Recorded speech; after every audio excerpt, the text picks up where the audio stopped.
Hello and welcome. I am Dr. Lara, a clinical pharmacist specializing in functional medicine, as well as a certified yoga teacher and Reiki master. I run a truly integrative health coaching practice encompassing functional medicine lab testing, yoga and meditation, and a sprinkling of Reiki energy medicine. Join me here on Light Body Radio to break through your health plateau and come into alignment with your natural vitality.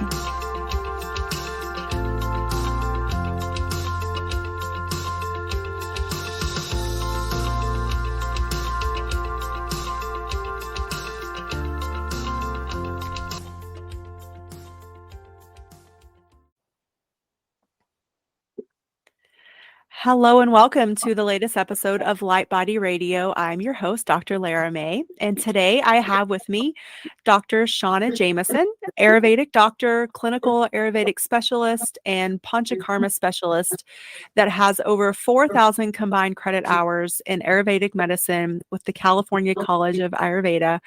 And is it Kerala Ayurveda? Yes. Okay. Mm-hmm. Dr. Jamieson specializes in Marma Therapy, Shirodhara, Abhyanga, along with Panchakarma therapies. She enjoys being able to bridge the gap between Ayurveda and Western medicine while providing a safe and nurturing atmosphere in which to heal. She has dedicated her gifts and talents over the years to empower her patients in understanding their bodies, their love for being back in nature, and discovering the healing power of Ayurveda. So welcome. It's so nice to have you here. Thank you, Dr. Lara. It's such a pleasure to be with you today and be able to share this unique, incredible science with your listeners. So thank you for having me. Yeah, no problem. I'm really excited to bring this forward. You and I have been working together for my personal healing journey, and it's been quite remarkable. And so we'll talk about that later. But just to get started, I want to hear about your journey and how you came to be interested and really decided to take this path for yourself. I think I was born interested. Around fourth grade, I remember having my best friend was from India, and she was blacker than black. She was very, very dark, and she's from northern India. And I just always would go to her house and just be fascinated by her mother wearing the bindi and the beautiful saris. And so that's probably what really began my journey. I did study in some Chinese medicine also, but then I got pulled into Ayurveda, and it was just a natural direction for me with all the other modalities that I've done leading up to this point in my life. So it just feels like it called me. I didn't really search for it. It was calling me. And once I accepted the knock, knock, it all started to unfold. And I just love it. I love what I'm doing. So thank you for asking that. Yeah. How long, I'm just curious, like how long is the process of becoming a specialist in this field? I'm sure it's many years. Yeah, for me, it was about 7 years because I was, still raising a child and, life. Some people can go a little bit quicker, but I'd say that's probably about an average for most people if they're, still have other life things going on while they're learning. So yeah, it's about 7 years process to go through the whole program. Okay.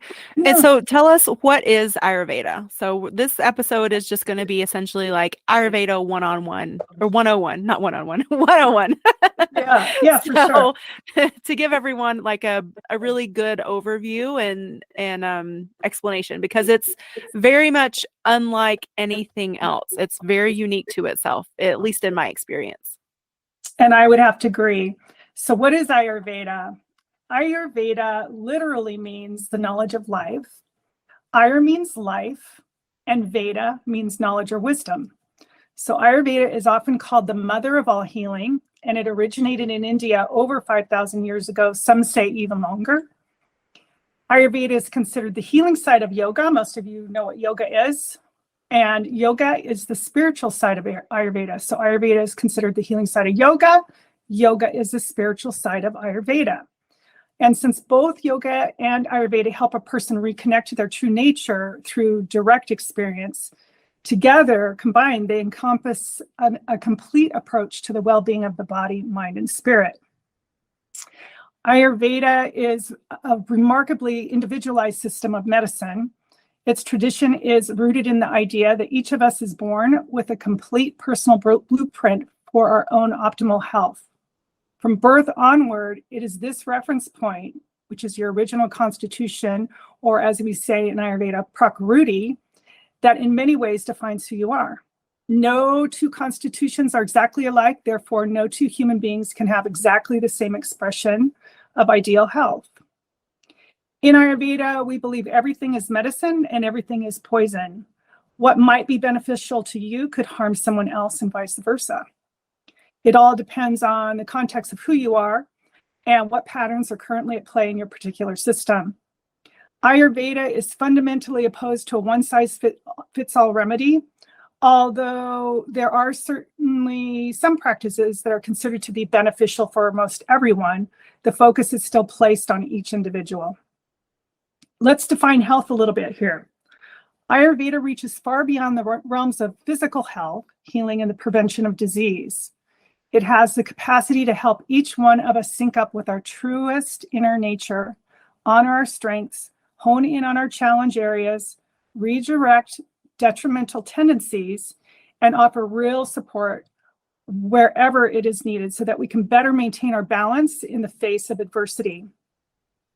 Ayurveda views health and disease as the end result of how we interact with our environment. Harmonious actions lead to health, while disharmonious actions lead to disease. Ayurveda is the science of developing greater harmony with our environment through all of our senses. The ancient science of Ayurveda is really the art of living wisely. It empowers you to make choices that nurture and sustain the body and the mind for optimal wellness. It's a science that harnesses the healing intelligence within nature. Ayurveda bases its wisdom on the 5 elements present everywhere in existence. And those 5 elements are space, air, fire, water, and earth. They exist everywhere, within us and outside of us. So that would lead us to the 3 doshas. Some of you may have heard some of these before, some may not. So we'll go ahead and just talk a little bit about the 3 doshas since we are Ayurveda 101 here. Your constitution is the fundamental and unique balance of the 3 basic energies called doshas. They are vata, pitta, and kapha. Some people will say kapha. I was taught kapha, but it's interchangeable. You can say either kapha or kapha. The balance in each individual is different, and each individual has his or her own special set of challenges and gifts.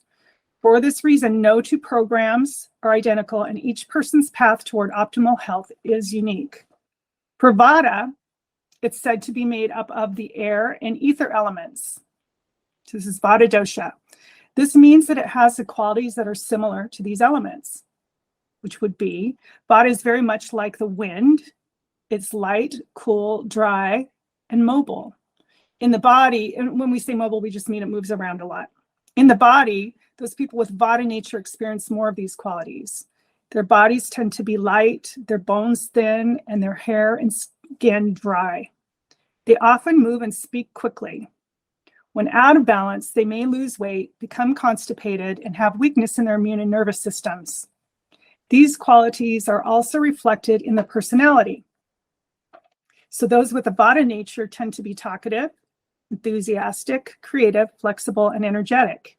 Yet when they're out of balance, they may also become easily confused and overwhelmed, have difficulty focusing or making decisions, and they often have trouble sleeping. This becomes more apparent when they are under stress. They're challenged by cool emotions like worry, fear, and anxiety. In order to bring balance to vata, programs are designed to emphasize the opposite qualities of warmth, heaviness, nourishment, moistness, and stability. In the diet, this is reflected in the consumption of cooked grains, such as rice and cooked vegetables, as well as intake of warm milk with spices. Pungent herbs like ginger that increase internal heat and nourishing herbs like ashwagandha bring balance to vata. Am I going too fast for you? No, you're great. I'm just making notes. So Okay, sure. Do you have more about vata, or should we take a pause? We can take a pause on vata, and then I'll go on to pitta and kapha. Okay, I was actually just debating on whether or not I should let you get through all three doshas. Yeah, we can Because pause. It's a okay, lot to assimilate. well, one of the things that you said that I want to elaborate on a little more too, and I wrote notes so I know how to bring us back, Okay, sure, is sure. when you said all five senses. It involves all five senses. So like when I first I first learned of Ayurveda through my yoga teacher training, and it was just Mhm. a very, very brief, very, for lack of a better word, superficial introduction. So I learned about the doshas again, very superficially. And mainly it came across to me like, oh, there were a lot of herbs, and it was like to me like a form of herbal medicine. But what I've found through working with you is that really, yes, it's herbs, but it's also like the role of food and really Very much. bringing that connection back to how we are nourishing our bodies with what kind, what quality, how much, what temperature. Again, you sort of already spoke about moistness and dryness, and so all of those things. So let me let you talk about that first, and then I want to hear about how all five senses are also sort of awakened and brought into this approach. Oh, sure. Yeah. So that's perfect. Great question. So the senses we know are, I know I'm going to miss one here: sight, smell, taste, touch, and hearing, what you hear. That should touch all five, right? Yep. Hear, touch, taste, smell, sight. So yeah, even our foods are intertwined with that, the qualities of the foods. So if we're very dry, we want to bring in more oils. There are certain therapies that we use to oleate some of the senses organs, like the ears, like the nose, for instance, things like tinnitus, or vertigo. Both of them we would treat because it's usually ends up being because the person has a lot of dryness in the system, therefore their ears are drying out, their whole nasal cavity is drying out. And if we hit it from both ways, oftentimes it will rectify itself in no time at all. Even though they go to the doctor, their MD, and they say there's nothing we can do. Well, the opposite qualities will do it. So it's pretty shocking when people come and see me, and then 2 days later, they're like, I don't have tinnitus or vertigo, but they're doing their treatment. They still have to do the motion for a while until their body absorbs enough oil that they don't have to do it. So yeah. Did that answer your question? Yes, and just for clarity's sake, oleation Oh, yeah. means introducing oil to the body, right? The right oils for the right dose. Oil. Or in Vada's case, it would be usually a sesame oil type. Okay. If it's a Pitta dosha, which we're going to next, it would tend to be more of a coconut. It's lighter and cooler. You'll see why, because Pitta is made up of fire and water elements. And then for a Kapha dosha, it's usually something like sunflower. Kaphas are already heavy, so we need a really light, somewhat semi-warming oil, and that would be sunflower oil. So we'll move into the Pitta, and then you can ask some questions after Pitta, and then we'll do Kapha and see where we're at with that. Okay. So Pitta dosha is said to be made up of fire and water elements. It's mostly fire, a little bit of water. And those people with Pitta nature have many of the qualities of fire within them. This means in all the senses as well, as you'll notice this time as we're listening to this. Pitta tends to be hot, sharp, and penetrating. It is also somewhat volatile and oily. The oily nature of Pitta is related to the secondary component of water. Most people with Pitta nature reflect these qualities. They tend to feel warm, have a somewhat oily skin, penetrating eyes, and sharp features. Also, when we do their consultation, we'll look for deep set eyes, which also is an indicator of Pitta. They're deep set into the sockets. Let's see, they feel warm, they have somewhat oily skin, penetrating eyes, and sharp features. They tend to have moderate weight and good musculature. When they're out of balance, they tend toward diarrhea, infections, skin rashes, and weakness in the liver, spleen, and blood. These qualities are also reflected in the personality. Pitta people tend to be highly focused, competitive, capable, courageous, energetic, and clear communicators who get right to the point. They like to solve problems, and when under stress, they dig in their heels. However, they can also become overly intense and speak with a sharp tone. They make great friends, but feared enemies. Emotionally, they are challenged by the heated emotions of anger, resentment, and jealousy. In order to bring Pitta back into balance, programs are designed to emphasize the opposing qualities of coolness, heaviness, which is also a form of nourishment, and dryness. Cool spices like fennel are recommended in the diet, along with foods such as raw vegetables, cooked rice and wheat, as well as most beans. Sweet herbs like shatavari are used to nourish the body, while bitters like dandelion root temper the fire. So those are the main qualities of Pitta. Did you have any questions about that or comments? I don't think so. Okay. You don't have a whole lot of Pitta, so a little spill there. But so yeah, you're as cool as a cucumber. I have a lot of Pitta, so we have lots of opposite qualities here, and that's just my makeup too. Yeah. So I like to also liken these doshas to be likened to different animals. It gives you a good flavor of what this is about. So for Vata, I like to think of either a hummingbird or a dragonfly. Backwards, forwards, up, down, shiny object, fast, mobile. And then Pittas are likened more to a tiger. They're more fierce. They're direct. When they want something, they get it. They go right to the point. They're protective, ultra protective, like a tiger would be with its cubs. Don't ever cross a mother Pitta. They will bite. No?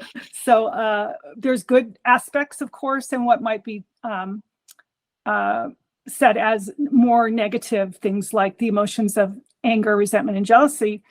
I don't really see them as bad things, but you just want to have them under control, right? Not completely out of control, because I think anger is an emotion that's not at the bottom of the scale of emotions. There's way worse emotions than anger. But it just depends balance on how it's used. Yeah, and if you're able to control it, I think that's the main thing, right? So, they tend towards a lot more of those heated emotions. So we'll move on to Kapha or Kapha, however you would like to pronounce that is fine with me. Within the Kapha dosha, there's a predominance of the water and earth elements. Like these elements, and Kaphas we can liken to a elephant. Kapha tends to be cool, moist, stable, and heavy. In the body, these qualities manifest as dense, heavy bones, lustrous, supple skin. So these tend to have a really soft skin, low metabolism, and large, stocky frames. In addition, those with a Kapha nature tend to feel cold. When out of balance, Kapha individuals are prone to gaining weight and tend to have weakness in their lungs and sinuses, where there is an accumulation of mucus. Kaphas tend to have a lot of mucus and lung issues. The elements of water and earth are also manifested in the personality. The heavy, stable nature of Kapha is reflected in a steady personality that is not prone to quick fluctuations. Those with a Kapha nature handle stress very well, often not even noticing that it exists. They don't like change. They're generally conservative and would prefer to keep things just the way that they are. They tend to be very stable, so it's hard to get an elephant to change its mind, but they'll remember your birthday. Those with a Kapha nature are also comfort seekers. This relates to the soft, watery nature of Kapha. Too much comfort, however, can lead to a lack of motivation and a feeling of becoming stuck. When Kapha is out of balance, the heavy emotions of depression and lethargy result. In order to bring Kapha to balance, the opposing qualities of lightness, dryness, and warmth are recommended. Grains such as quinoa and amaranth are recommended, as well as hot spices like cayenne pepper. Lots of vegetables and little nuts and dairy are prescribed. Cleansing herbs like guggulu and pungents like clove bring balance to Kapha. So this awareness gained from having an Ayurvedic consultation allows one to create balance and harmony, thus avoiding the onset of symptoms. If you're already ill, Ayurveda helps you to create the optimum environment in your body for healing to take place. Ayurveda will help you feel better about life and have greater energy and enthusiasm overall. Did you have any questions about Kapha? No, but I do have a question from the energetic side of things. Mhm. Do you think Ayurveda, or maybe even just you as the practitioner, like looks at maybe where these different doshas store their emotional energy in their body and like associate that with where the symptoms are manifesting and showing up? Yeah, well, there's a seat for each of the doshas. Vata's seat is in the colon. Oh, So okay. those people will tend to have constipation. So almost always when you diagnose someone with having, oh, by the way, before I go any further with that, I want to mention that you're not always just one dosha, and you do have all 5 elements in you. Otherwise, you would not exist. So even if, for instance, let's say you didn't have a lot of kapha in your constitution, we still have to give you an obligatory 10%, where the others, even if it's 0%, we've got to give you 10 or you wouldn't exist. So you do have all 3 doshas in your prakriti, your original constitution. And then we take your imbalances, and that's what we're trying to bring you back to is your original. What was I saying about prior to that? Oh, I asked about like the symptoms manifesting, if we thought Right. that that was emotional storage issues that Right. could So also be Vata, like yeah, Vata dosha. tends towards constipation. That's the seat of Vata, is in the large intestines. And then Pitta seat is in the stomach. It's called Pachaka Pitta. It's where digestion occurs. It's where the fire is, or the Agni in the belly. So they'll tend towards more things like liver problems, blood issues, those kinds of things, skin rashes. Kapha is located in the chest, the lungs, and heart area. And that's where you'll find people having more mucus, lung allergies, things like that. Okay. And then they also have subdoshas where they're located throughout the body as well, but that's the main seat of each dosha without getting into subdoshas yet. Something we can talk about later. Yeah, it would get complicated. And then just looking at the perspective of health that Ayurveda has, I feel like we've established that balance is the main goal. But is that like balance according to an Ayurvedic definition, or is that balance according to the person that you're treating? Yeah, it's very individualized focus. So everyone's balance point will be different. So you can't compare your balance to someone else. I can't make a blanket statement and say, this is what everyone should do. We're not like that, because it isn't that way. So we need to know your percentages of your original makeup when you were conceived, actually.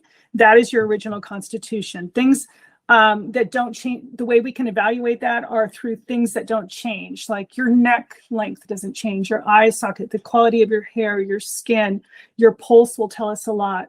We do a tongue diagnosis also, but that usually we use a little bit more for prakriti, Vikriti, which is your current imbalances. So then we do your current imbalances, and those are the things that may be elevated. And we're going to bring those back down to your original constitution. So you and your husband can't be the same. You will not be the same. Your diet, we try and make it so that you can both eat the same foods together if your husband, for instance, isn't doing this. But primarily, if we're working with you, we're going to work on your diet. That's going to help with alleviating those higher values to get you back to your original constitution, because it's like a special snowflake. We want to get that snowflake matching back together with who you truly are. And once we do that, you're going to live more in harmony. You're going to have less stress. You're able to handle life much easier. And I'm going to ask you this, and I think you're going to tell me it's different for everyone, but I'll ask anyway. So how long does this take? I'm sure everyone wants to know. Wow, how long does it take? How long does it take? Well, that's a great question too. And it really does depend on how dedicated the patient is, how the practitioner is presenting things that are challenging you and helping you with creative support to overcome those challenges. And life, it does get in the way. And sometimes there's a vacation and all they served you was ice cream all day in Italy or whatever. And that was not the right food for you. So, you'll wake up with a stomach ache and call me from Italy. And then I say, okay, instead of Stop ice eating cream, gelato. don't eat the gelato, go get a substitute. And I try really hard not to take things away from people without replacing with something tastier or better, or that they can handle. So I work hard with people to try and make sure that they're able to accomplish their goals in the quickest, but not everybody's quick. Vadas are quick, but sometimes they're all over the place. They want to tell you the 10 things that they're doing when all you ask them to do one. And the kappas take sometimes a little more prodding, and then the pittas know it all, and they didn't really need you in the first place. So they say until you can calm them down and say, no, here's the things that you really do really could help improve your health. So those are extreme cases, of course. And remember, I love it. Yeah. Remember also that you could be, I would say, very high percentage. I don't know what the exact percentage number is, but most people are dual doshic, meaning they have 2 doshas that are out of balance at that time. So remember, you have all 3 doshas in certain percentages, but then in your Vikruti, which is your imbalances, you may have at least 2 doshas that are out of balance at a time. And sometimes they can have opposite qualities, like in your case. Yeah. And I think I like this approach. And this is one of the reasons I wanted to have you on, because if you know anything about me, I'm a empowerment champion. So I want people to take an active role in their health. And from my personal experience with you and this new practice and this new way of living and eating, and it really is about how much you allow into your life and how much you're willing to at least try. There's definitely been things that you've suggested to me that I had resistance on. I'm not going to lie, but it's, like at least, like I said yes to this. So at least have to try and be an active participant and just see, is it going to help me? Is it, is going to change things for the better. So. Right. And remember in the beginning, I said, it's a direct experience that you're having with your senses and your body. And one of the things we mentioned, I won't say what it was, but there was one thing that was a little sticky. And then on your very own, after you had your Panchakarma, you went off and did that one thing, and all of your symptoms came down. And you didn't even do it 100%. You did it 50, a little over 50%, I would say 60, 70%. And now, through your own direct experience, not me telling you, that one thing is making a difference in your body right now. So without spilling, I'm not going to say what it is, but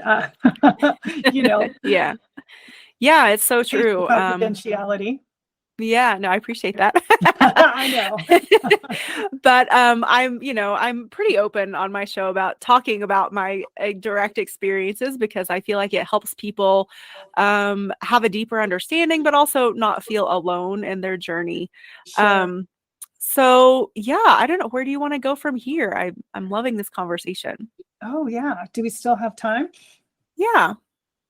We have some time. Yeah, I wasn't sure how long this would take. So we talked about the 5 elements. I think everyone's clear on that.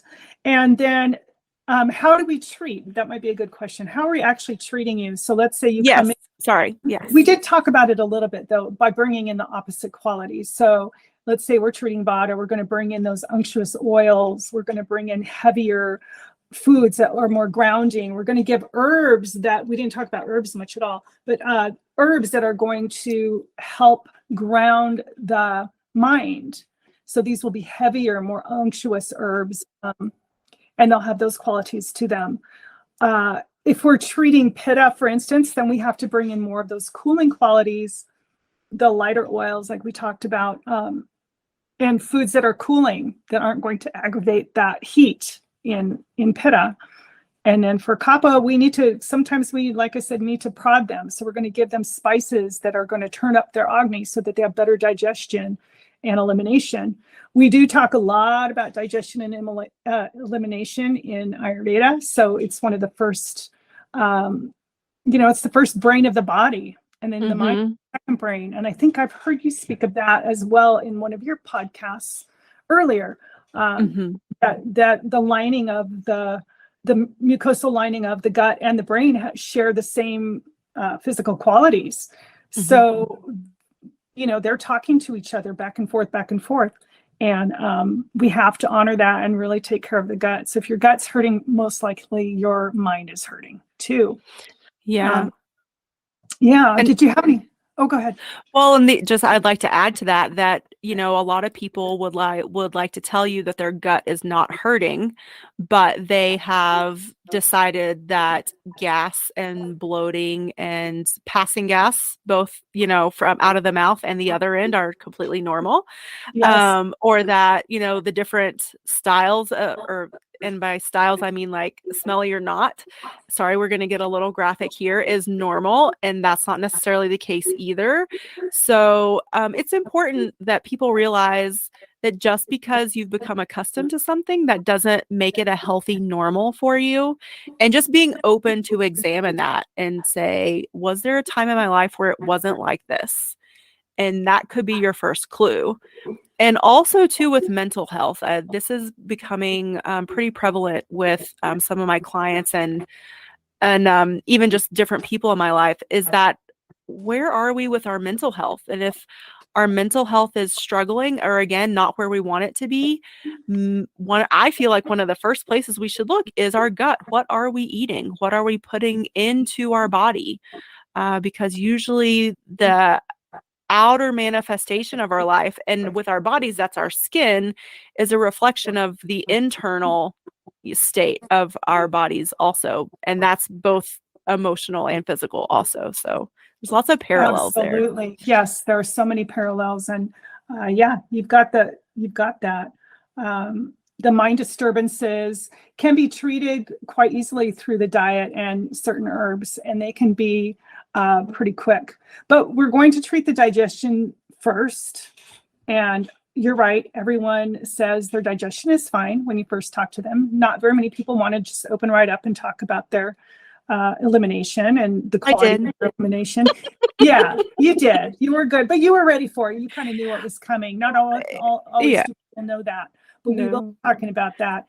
Burping is the air going the wrong way. We want the air to go down and out, not up and out. So burping is not normal, people. It's not normal. Yeah. Having gas is not normal. That's an indication there's something wrong in the gut. Once in a while, maybe it's not a big deal, but if it's every day and multiple times a day, there's issues, and you're going into the disease process if you're not addressing these issues that seem to be normal. They're just not. If you're not sleeping at night, that's not normal. Right. Or if you're, not normal. If you're waking up in the middle of the night. Yeah. And can't get back to sleep, it's insomnia. And, we have plenty of things to help with that, but we will address the gut first. We always do. And we can do some of these things simultaneously. So it's not, we're just going to focus on the gut for 6 weeks. It could be 3 days, or a week. And once we see some of these symptoms coming down, then we're treating other bigger things as well. So we have it's an art where we know what needs to go first. So right. Once we've done the evaluation. Yeah. And I really like how there's several modalities out there on the planet today that attest that they are a full body, whole body perspective. But what I really appreciate about Ayurveda is that the connection, the interconnectedness. And I feel like that's really illustrated when you say, like, yes, we're going to address the gut, but we're going to address these other things in your body too, because they're connected. You can't just address one thing. Like, right. Even if you go to a functional medicine practitioner and they say, okay, well, we're just going to focus on gut, that's not all you're doing. Because it just literally cannot work that way. Right. And many of these herbs have special actions we call prabhavs, and they treat multiple things at one time. So we may intend to give you an herb that's going to treat, say, elimination, but it ends up clearing your mind at the same time. You no longer have brain fog at the same time. And we go, oh, well, there's this ingredient in this, and it actually is scientifically shown for thousands of years to clear the mind as well. So sometimes things will go down together fast. And when I say go down, I mean eliminate your symptoms will go to what we call 0. 0 is good. 10 is we've got issues that we're working on. So they'll go to 0. And Sometimes we are planning it, and sometimes it's just by divine intervention that it happens, and what the patient is doing and eating and how they're following the protocols. Mm-hmm. So that's what makes it faster or slower as well. Yeah. I'm curious too, you mentioned earlier grounding foods versus cooling foods. So what are some grounding foods? Oh, grounding foods. Grounding foods are the heavier grains, the rices, the beans. Some of the vegetables are more grounding. Things like sweet potatoes are very grounding. That doesn't mean for everybody, but if it's a Vata nature, for instance, and they're needing grounding, then normally those foods, as long as they're able to assimilate and digest and properly, their furnace is working correctly, then they can digest these foods easily. So we're always looking for things like particles in the stools. I'm not personally looking at your stools, you are, but you get back to me because I'll ask, do you have particles in your stool? That means that you're not digesting your food properly. So if that's not happening, we need to increase that digestive fire. That's your Agni. And then we're constantly watching to make sure that your tongue is clear and that your ama is reducing and going down and out. So the tongue is a big indicator for us to tell how much toxins you have in your body to start with. Almost everyone in my world gets a tongue scraper day one while I'm working on everything else. Everyone gets a tongue scraper. Just how it goes. What are the different things that could show up on your tongue in terms of like, what would it look like? I know like when you and I were working together, it's cracking was one of the big ones, but I'm sure there's other things. So sure. Well, for Prakriti, which is your original constitution, we're looking at the size of the tongue. Is it long and narrow? Is it thick and round? That would be Kapha. Long and narrow would be Vata.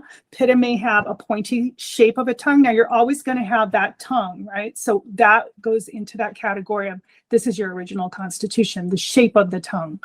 The color and the ama, the sticky substance on the tongue, would be part of the vikruti, the imbalance. So if we're seeing white, cloudy coating on the tongue, that's thick, that would be a kapha type of ama. If it's a yellow in nature or any other color, we'll say, not any other color, but any other color besides gray. And if it's more of a yellow or a greenish color, that would be an indicator of pitta, ama, type ama. And then if it's gray, it would be more of a vata type ama. So that's what we're looking for, color. And then as far as cracks, that's telling us everything in your digestive system. And if there's a lot of cracking, that's telling us there's a lot of dryness. And it will even show us where in the body it's dry. If there's scalloping around the edges, it's telling us you're not absorbing your food correctly. So there's lots of things that we're looking at for, sorry about that ringing. It's okay. Lots of things we're looking for on the tongue. And I love to share those things because people really can see for themselves how it is that we're seeing what's going on inside the body. So yeah, that's. So then you mentioned the tongue scraper. So then how does the tongue scraper help? What does it removes the undigested food. So you're eliminating down through the anus. That's one way you eliminate toxins. And the other way is when you're sleeping, you'll wake up in the morning and you'll have a coating on your tongue and you can see it clearly. Most people think it's okay to brush their tongue. Please don't brush your tongue. Call me, write me. I'll send you a tongue scraper. Yes. And a good tongue scraper, please don't use plastic. Use a nice metal one or a copper one. And there is ways to do that and ways to honor yourself while you're doing it. We can maybe do something on that later, another time. But did that answer your question about the tongue, the ama? That we want to get it off and away. We don't want to brush it back in where it goes back into the system and has to regurgitate the next day. You want to pull it away just like you would wipe your anus. You don't scrub your anus. Don't scrub it. It's just pushing it back in. So you've got to use a tongue scraper, clear it away. And you do it several times. I say up to 7, one for each tissue level. And but we started up slowly. So you might start the first week just doing 2 or 3 tongue scrapes, depending on how well you're handling that. And it's okay if you have a little gag reflex because it it just stimulates your Kleda kapha for enzymes that are for your food that's coming the next meal. So it's okay if you do. It's actually a good thing. I wouldn't purposely do it because I don't think it's pleasant, but sometimes that does happen, and that's okay. So tongue scraping for sure is the first thing I do, and then everything else depends. But that one, I'm religious about that one. That's a good one. Nobody gets missed on that one. No one gets out of that one. Even if they're healthy, it still does more than just removes the toxin. It stimulates, gets your body ready for the food that's coming. It's great for your oral health, keeps all that gunk away from your teeth. There's so many other reasons, but those are the main. Yeah. Well, I really appreciate your time and your presence today. And we are going to do a follow-up episode where we're going to discuss Panchakarma, which is the experience that I had out with you in the Black Rock, because that's where you're located, the Black Rock Desert in Nevada. If anyone has heard of Burning Man, that's where Burning Man takes place. But more than Burning Man, the Black Rock Desert is powerful and beautiful, and it's such a contrasted environment to, I think, what most of us are used to. But so anyway, so that's going to be part 2. And so I just want to thank you. Is there anything else that you would like to promote, or where you'd like to send people to find you? Well, I would definitely love for you to just go to my website at www.Shawna Springs. It's spelled SHYENA Springs, SPRINGS, Ayurveda, AYURVEDA.com. www.ShawnaSpringsAyurveda.com. And do you want to give them the offer? Or you want me to? Yes. So Dr. Jamieson would like to extend a 30-minute pre-consult for 50% off her normal rate for our listeners, which would be $75. So that's really generous. And do we want to say, let's see, if you subscribe to her website and leave a comment, pre-con 75 in the order, you could take advantage of the offer. Did I say all that right? Yes, and I'll get back to them if they leave a comment, and any takeaways you have from this, or anything that you had a moment and you want to talk more about. I can talk to that on our quick call to set up your appointment. For a little mini consult. Yeah. So anyone out there, definitely don't be shy with your comments, your ahas. You can leave them on, I think iTunes allows you to leave reviews on the podcast. But also this will be posted on YouTube. So you can always leave comments on YouTube and anywhere else. This podcast itself is hosted on Podbean. So I think you can leave comments there too. But yeah, we love to hear your feedback and all your interactions. So, and make sure you guys stay tuned for the second episode, which we will go over Panchakarma and just more of Dr. Jamieson's vision for her eco resort that she's building. It's really exciting. Yes, thank you so much. I didn't even know we were going to get to do a second one. So this is great news. I'm excited. I could talk Ayurveda all day long. So thank you so much, Dr. Lara. And I can't wait for them to hear your shares on your Panchakarma treatment. Yes. I wanted to give us plenty of time to talk about the Panchakarma because I think so, yeah. There's so much that goes into it. I didn't want to, like speed talk through it. So Perfect. Awesome. Okay. Well, thanks everybody, and we'll catch you in the next episode. Namaste, everyone. Thank you. Namaste.